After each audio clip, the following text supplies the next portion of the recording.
State whether the following statements are true और false, justify your answers. मतलब हमें इसके अंदर आंसर जस्टिफाई करना है कि ये आंसर सही है या फिर नहीं। जैसे कि इसमें लिखा है कि every rational number is a real number, कि हमारा एक रेशनल नंबर जो होता है मतलब वो एक रियल नंबर हो सकता है। तो इसका आंसर क्या आएगा? इसका आंसर आएगा यस। तो यस मतलब इसमें आ जाएगा मेरा ट्रू। एक मिनट, ये दिख नहीं रहा, मैं इसको थोड़ा चेंज कर देता हूँ तो फिर ये दिखना स्टार्ट हो जाएगा। एक सेकंड।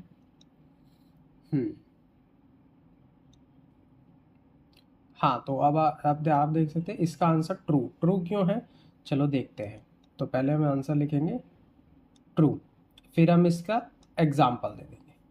एग्जाम्पल में क्या देना है देखो, मैं पहले आपको यहाँ पे बता देता हूँ कि जो हमारा रियल नंबर होता है, एक रियल नंबर हमारे जो भी होते हैं वो कंटेन करते हैं हमारे rational number plus irrational number. मैंने शॉर्ट फॉर्म में लिखा है, आप समझ जाना, ये इरेशनल है, ये हमारा रेशनल नंबर है। ठीक है, तो जो एक हमारा रियल नंबर होता है इसके अंदर हमारे दोनों नंबर आते हैं, इरेशनल और रेशनल। ठीक है, तो हम यहाँ पे लिखेंगे कि since the collection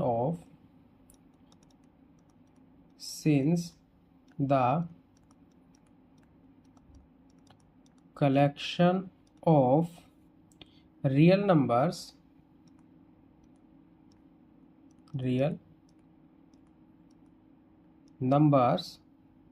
contains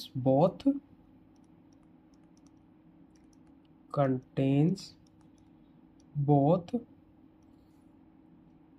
rational real number मतलब rational number and irrational number. तो हम यहाँ लिखेंगे रेशनल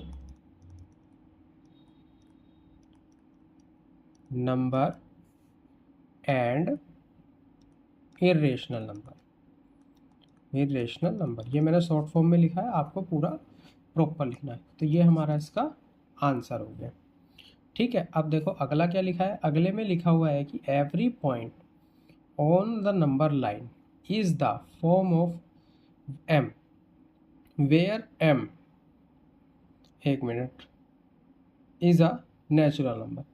ये जो एम है ना ये अंडर रूट में है, सॉरी। ठीक है, ये जो यहाँ पे जो एम है ये हमारा अंडर रूट में है, तो ये ऐसे लिखा, तो मैं इस पर अंडर रूट लगा।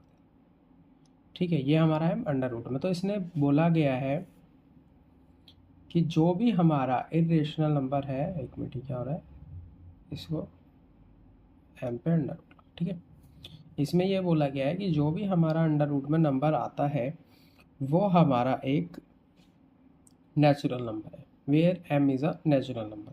लेकिन ऐसा नहीं है। क्यों नहीं है देखो मैं बताता हूँ। एक हमने यहाँ पे नंबर लाइन बनाई और इसमें हमने कुछ पॉइंट डाले, तो ये हमने जैसे इसमें पॉइंट डाले।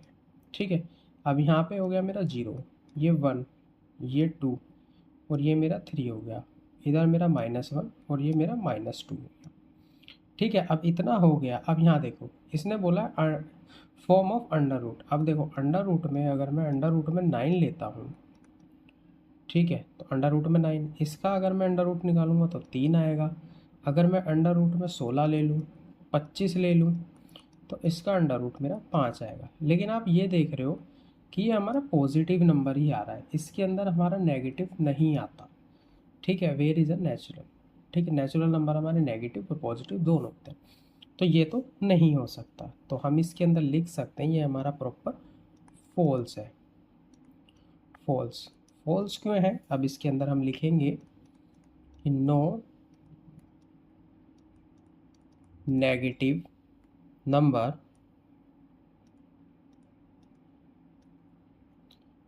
Can be the square root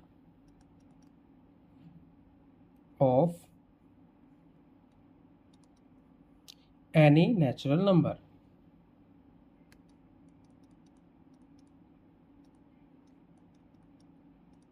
any natural number. ठीक है, इतना आपको समझ में आ गया होगा कि ये क्यों नहीं हो सकता। तो ये हो गया हमारा इसका सेकंड पार्ट। अब हम करेंगे इसका थर्ड पार्ट।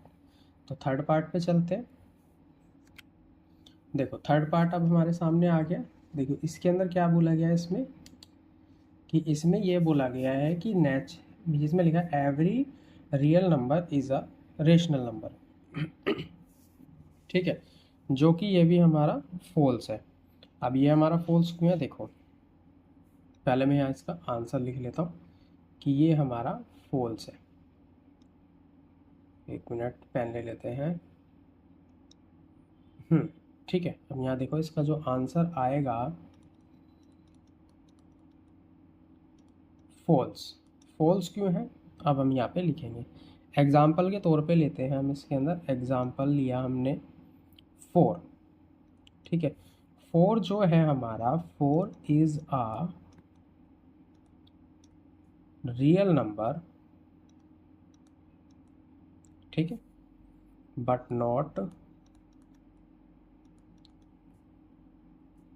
इरेशनल।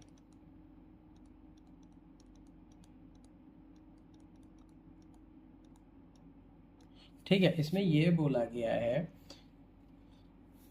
कि जो भी हमारा 4 है, जैसे कि ये 4 है, ये हमारा एक रियल नंबर है, इरेशनल नहीं है।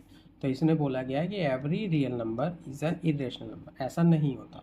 एग्जाम्पल के लिए हमने 4 लिया, 4 हमारा एक रियल नंबर है, हाँ बिल्कुल है, लेकिन वो हमारा एक इरेशनल नंबर नहीं है। तो इसका आंसर हो जाएगा हमारा फॉल्स। ठीक है, अब देखो अगला देखते हैं। Question number 2। क्वेश्चन नंबर 2 में लिखा है are the square root of all positive integers irrational, if not give an example the square root of a natural number that is the rational number. इसके अंदर बोला गया है कि अगर हमारे स्क्वायर रूट एक पॉजिटिव इंटीजर्स है, ठीक है, इसने ये बोला गया है कि सारे के सारे स्क्वायर रूट हमारे पॉजिटिव इंटीजर इरेशनल है। पॉजिटिव क्या बोला, इंटीजर इरेशनल है। ठीक है, लेकिन ऐसा नहीं है। तो इसने बोला कि अगर इफ़ नहीं, यदि अगर ऐसा नहीं है तो हमें एक एग्जांपल दो कि सारे स्क्वायर रूट नंबर एक रियल रैशनल नंबर होते हैं। तो चलो हम इसका आंसर देते हैं। तो आंसर में हम लिखेंगे, पहले तो हम लिखेंगे नो, कि ऐसा नहीं है। ये हमारा इसका आंसर है। अब देखो एग्जाम्पल अब हम इसमें देते हैं। एग्जाम्पल क्या देते हैं, देखो अगर मैं √4 लेता हूँ तो इसका √2 आ गया। ठीक है, अगर मैं लेता हूँ इसके अंदर स्क्वायर रूट में 16, इसका 4 आ गया। ठीक है, ऐसे ही अगर मैं 100 भी ले लूँगा √ में तो ये मेरा 10 आ जाएगा। तो ये जितने भी नंबर जो मेरे आ रहे हैं ये मेरे एक रेशनल नंबर है। ठीक है, ये हमारे एक रेशनल नंबर है, इरेशनल नहीं है। तो यही हमारा एग्जाम्पल हो गया कि नो, √4 स्क्वायर रूट इसका 2 होता है and 2 is a rational number.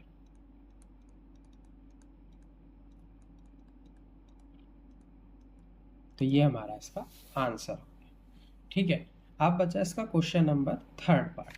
Question number 3 में जो भी हमको दिया गया है वो हमें ये बोला गया है कि हमको शो करना है एक नंबर लाइन पे √5। उसके लिए मुझे पेन पेपर पे शिफ्ट होना पड़ेगा क्योंकि मैं डिजिटली इसको नहीं समझा सकता। तो इसके लिए हम मिलते हैं पेन पेपर पे। ठीक है, चलो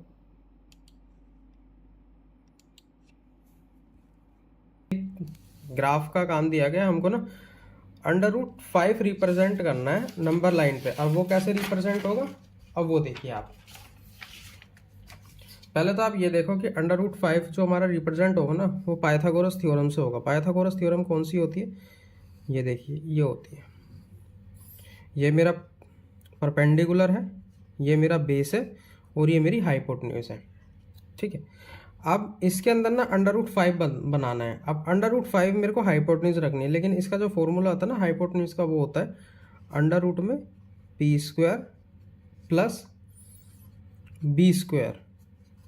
अब मेरे को यहाँ √5 रखना है। √5 में तभी रख सकता हूँ जब मैं √ में ना, एक तो 1 का स्क्वायर आएगा और प्लस यहाँ 2 का स्क्वायर आएगा। क्यों? क्योंकि 2 का स्क्वायर 4 और एक 5 होता है, और फिर ये अंडर रूट में आ जाएगा। वो कैसा आएगा ये देखो, यहाँ 5 आएगा, ये अंडर रूट में परपेंडिकुलर मेरा 1 आएगा, और ये मेरा 4 आएगा, 1 और ये 4 5 हो गए, तो ये मेरा अंडर रूट आ जाएगा।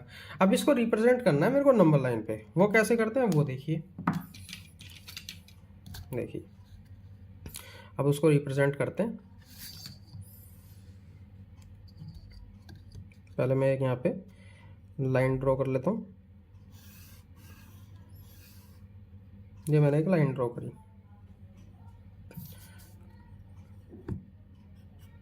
ठीक है। आपको थोड़ा कम दिख रहा होगा, लेकिन कोई नहीं, थोड़ा मैनेज कीजिए और मेरे चैनल को सब्सक्राइब जरूर करें। अब मैं यहाँ पे एक पॉइंट लेता हूँ 0। अब मेरे को यहाँ पे कुछ पॉइंट लेने हैं।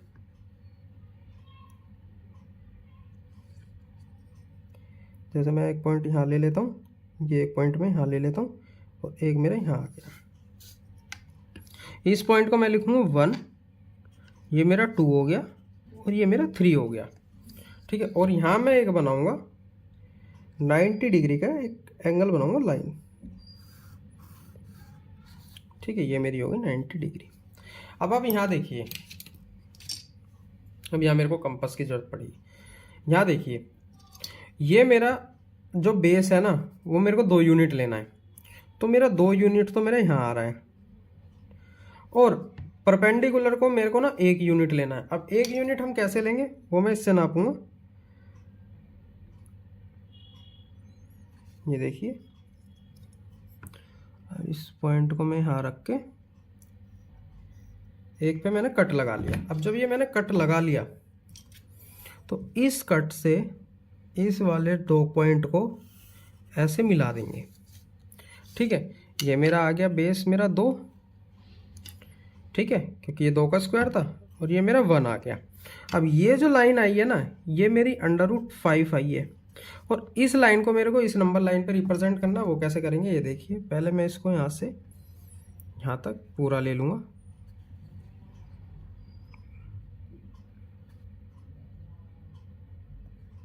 ये देखिए, ये मेरी पूरी आ गई यहाँ तक।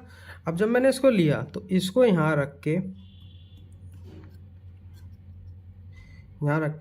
एक कट में यहाँ लगा दूंगा, ठीक है। अब यहाँ देखिए, ये जो मेरी जो लाइन आई है ना, जिसने इसको यहाँ पे कट किया है, ये नंबर लाइन पे, ये मेरा √5 है, जो कि इस लाइन पे आया है, क्योंकि √5 हमेशा 2 से बड़ा होगा।